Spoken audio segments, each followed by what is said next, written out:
Assalamualaikum warahmatullahi wabarakatuh. Waalaikumsalam.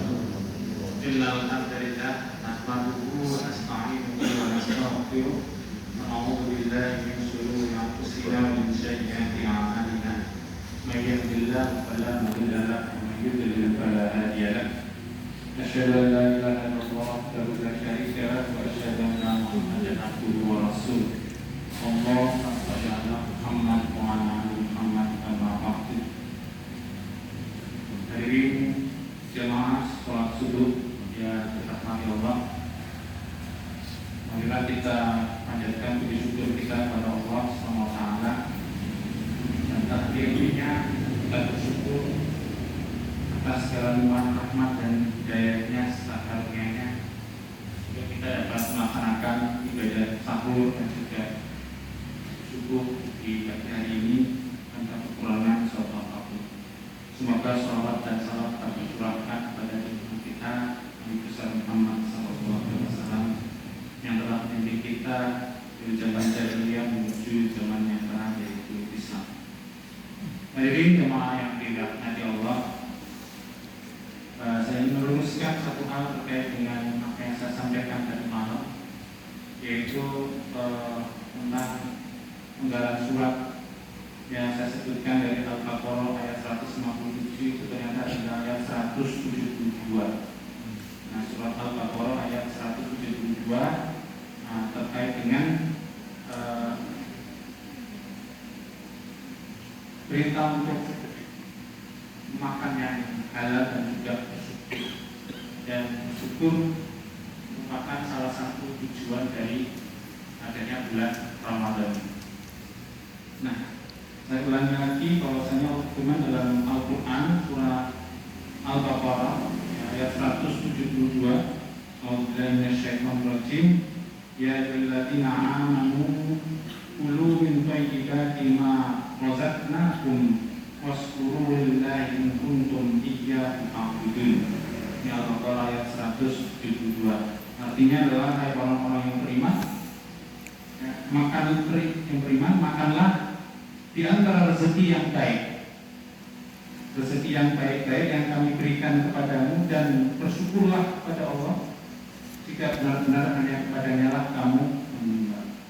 Jadi kulu min thayyibati, jadi makanlah dari yang thayyib ma razaqnakum, dari apa ya Allah rezekikan kepada kita, dan bersyukurlah. Dan bersyukur itu adalah tujuan, salah satu tujuannya selain bertakwa di bulan Ramadan ini. Nah, karena dari awal adalah berpuasa itu memang kaitannya dengan makan, maka kita harus makan yang halal. Khusus yang beriman ini selain halal adalah thayyib. Dan juga tidak cuma sekedar orang beriman saja, ya. Seluruh manusia. Jadi seluruh manusia itu juga diperintahkan untuk makan yang halal. Ya, sehingga harusnya relevan ya, adanya lembaga halal itu ya, sektor halal itu memang ditujukan seluruh manusia, untuk seluruh manusia. Dan kita tidak boleh makan yang haram. Dan ini banyak sekali disebutkan beberapa di antaranya di Al-Quran ya. Salah satunya adalah di terusan ayat ini ya, ayat 173 ya. Sesungguhnya Allah hanya mengharamkan bagimu innama harrama 'alaikumul maitata wa dama wa lahmal khinzir. Sesungguhnya Allah hanya mengharamkan bagimu bangkai, darah, daging babi dan binatang yang ketika disembelih disebut nama selain Allah. Tetapi barang siapa dalam keadaan terpaksa memakannya dan tidak menginginkannya dan tidak telah melampaui batas, maka tidak ada dosa baginya. Sesungguhnya Allah Maha Pengampun lagi Maha Penyayang. Nah, apa yang kita makan selama sahur dan juga berbuka setidaknya adalah harus halal. Dan tidak mengandung hal yang diharamkan ya. Di antaranya tidak mengandung babi, mereka sempat kecoan ya, kurang lebih karena dan yang lain-lain ya, seperti mungkin ada darah itu kalau bisa dibersihkan ya, bersihkan dari makanan, dari Terus kemudian juga selain barangnya yang diharamkan juga cara memperoleh bahan makanan itu.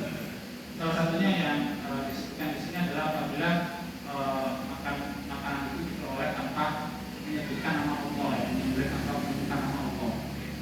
Bahkan kalau berburu dengan anjing ataupun juga yang lainnya, maka ketika melepaskan hewan itu juga harus dengan menyebutkan nama Allah, sehingga hewan itu menjadi Allah. Ini caranya.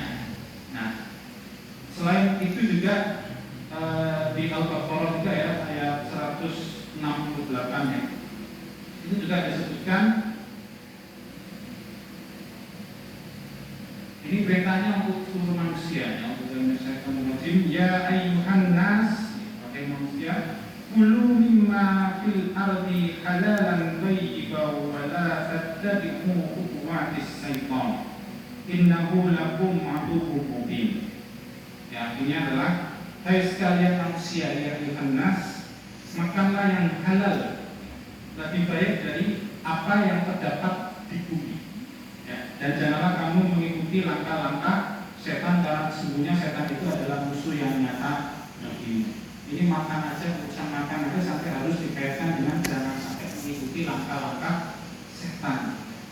Bahkan sebenarnya makan itu juga banyak kaitannya dengan amal soleh. Yang kaitan dengan amal soleh sebagaimana kita waktu kesempatan yang lalu saya juga menyampaikan hal itu.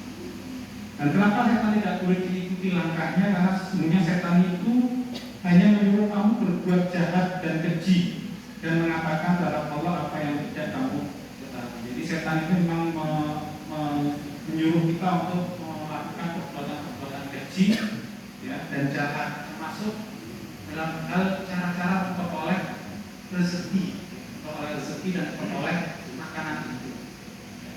Maka mungkin ya, mungkin di tempat lain itu barangkali ya, orang-orang yang memperoleh harta dengan cara yang tidak halal itu juga, atau mengikuti cara-cara setan itu juga diberikan takjil juga.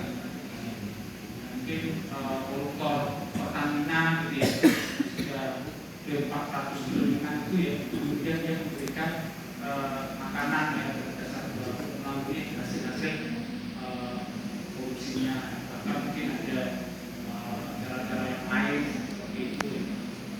Nah, tapi karena kita tidak tahu dan tidak berusaha, jadi ya kita baca bismillah saja ketika makan. Nah, sehingga kaitannya terkait dengan halal dan haram ini berkaitan dengan syariat dan syariat begitu ahli tidak itu. Namun demikian yang perlu digarisbawahi adalah terkait dengan toyib tadi ya. Jadi apa yang kita makan itu harusnya adalah toyib. Selain halal adalah toyib. Ya. Toyib di sini lama katanya adalah kobais. Ya. Kobais. Nah, sebagaimana di Quran surat Al-Baqarah ayat 57, ya bahwasanya Allah menghalalkan yang toyib, dan yuharrimu alaihimul kobais, dan menghalalkan apa yang kobais itu yang buruk. Nah, jadi lawan kata dari toyib adalah hal yang buruk. Sehingga makanan itu ada makanan yang toyib dan ada makanan yang buruk. Nah, ini ukurannya buruk dan toyib ini kan sebenarnya terkait dengan toyib itu istilahkan kalau di tafsir Al-Tanwir ya, tulisan dari Majelis Tafsir ini, bahwasanya toyib itu berarti baik itu baik, kemudian berkualitas dan bermanfaat. Jika kalau di bulan puasa ini kaitannya dengan makanan, maka seperti kita perhatikan apa yang kita makan, apakah makanan itu halal atau tidak, kemudian apakah makanan itu toyib atau kobais. Nah, apa yang toyib? Semua yang selain diharapkan itu adalah toyib. Tapi kemudian tidak semua yang toyib itu memberikan manfaat. Ya. Contoh misalnya adalah gula. Ya. Gula itu kita peroleh dengan uang kita dari pekerjaan yang halal. Tapi ketika yang bekerja itu punya diabetes, ya. Jadi gula itu jadi kobais, ya. Belum jadi kobais. Ya, kalau berlebihan. Ya. Makanya di dalam Al-Quran juga terkait dengan perilaku makan ini adalah jangan sampai berlebihan seperti disebutkan dalam Quran surat Al-A'raf ayat 31, wakulu wasrobu wala usrifu. Jadi jangan berlebihan. Takutnya kalau berlebihan itu melebihi ambang metabolisme tubuhnya sendiri, ya kan? Melebihi ambang metabolisme tubuhnya sendiri. Nah, sehingga kalau misalnya sudah melebihi ambang batasnya itu ya itu menjadi obais, sehingga dalam hal ini sebaiknya adalah dihindari. Kalau dilanggar saya, kalau dilanggar nanti mendapatkan kerugian ya berupa menurunnya kesehatan. Yang lain-lainnya apa? Yang lain-lainnya kalau bagi orang yang punya tekanan darah tinggi, ya harusnya yang masalah darah dan penyedap, nah itu harus dikurangi. Karena kalau berlebihan, wasrobu berlebihan, walaupun itu ya berlebihan itu maka akan berakibat buruk terhadap tekanan darahnya. Sehingga kalau punya tekanan darah tinggi, sebaiknya makanannya tidak boleh asin. Garam itu harus dibatasi maksimal kurang lebih 1 sendok teh itu untuk konsumsi 1 hari. Nah, cara itunya bagaimana ya? Ya yang penting adalah ya tidak asin. Atau kalau mau dipisah ya garamnya disendirikan ya. Mungkin tidak lebih dari 1 sendok teh. Itu dipakai yang boleh mau. Yang lainnya apa ya? Kalau yang punya asam urat, maka makanan-makanan yang mengandung kadar urin yang tinggi ya itu harusnya dikurangi atau dibatasi dan boleh berlebihan ya, kalau harus itu. Yang punya kolesterol tinggi juga sama ya. Kolesterol tinggi juga sebaiknya juga makanan yang mengandung kolesterol tinggi juga harus dibatasi. Atas dasar apa? Atas dasar kalau berlebihan akan obatis tadi. Sehingga dengan demikian harusnya diberikan manfaat yang sebatas-batasnya tidak hanya bagi orang yang beriman menjadi amanu, tapi juga bagi seluruh manusia yang ayuhan nas. Jadi ayat ini adalah rahmatan dari alamin, bukan hanya dari muslimin atau dari aman. Nah, hal-hal yang lain seperti ini maka penting ya, bagi kita untuk mengetahui mana yang harus berlebihan. Sehingga dengan demikian memang akan kekenyangan itu juga itu sebaiknya juga dihindari. Karena perutnya kenyang juga susah untuk bergerak untuk sholat.